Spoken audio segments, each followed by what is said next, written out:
You remember that after GitLab runner executed the backup checker, we saw that leftover container with docker ps-a.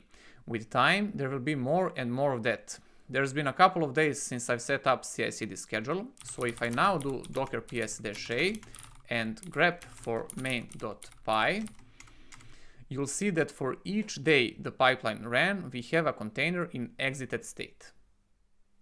There's a few ways to deal with this, one of which is to run containers with --rm flag. I'll first remove these containers with exited state.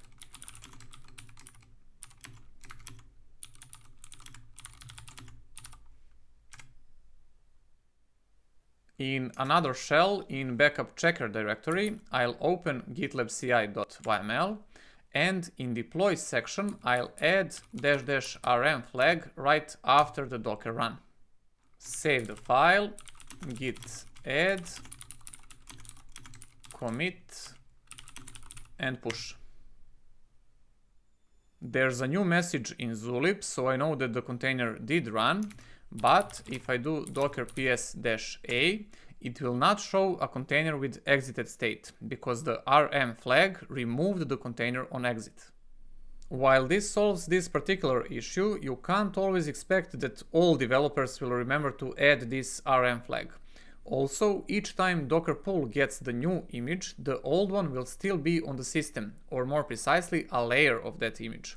Because of that, we'll add an entry to root crontab that will run a command which will delete all Docker objects that are not currently in use.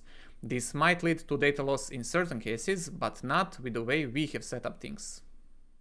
We'll add a new task in our Docker role to add the crontab entry.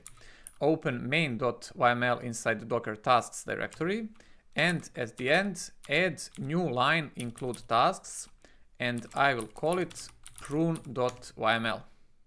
Save the file, and now open prune.yml also inside tasks directory.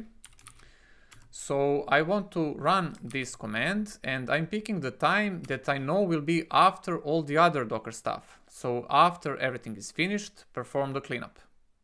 Save the file, open setup.yml, comment out everything except the Docker role, save the file, and run Ansible playbook.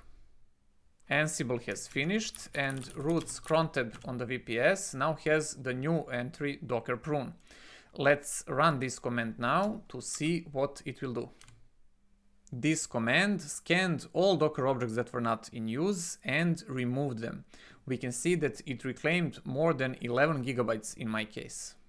That sounds like a lot, but it's because there was a lot of stuff I was doing while preparing these videos, and I haven't ran this command even once. Now that it will run each morning, this number will be way lower.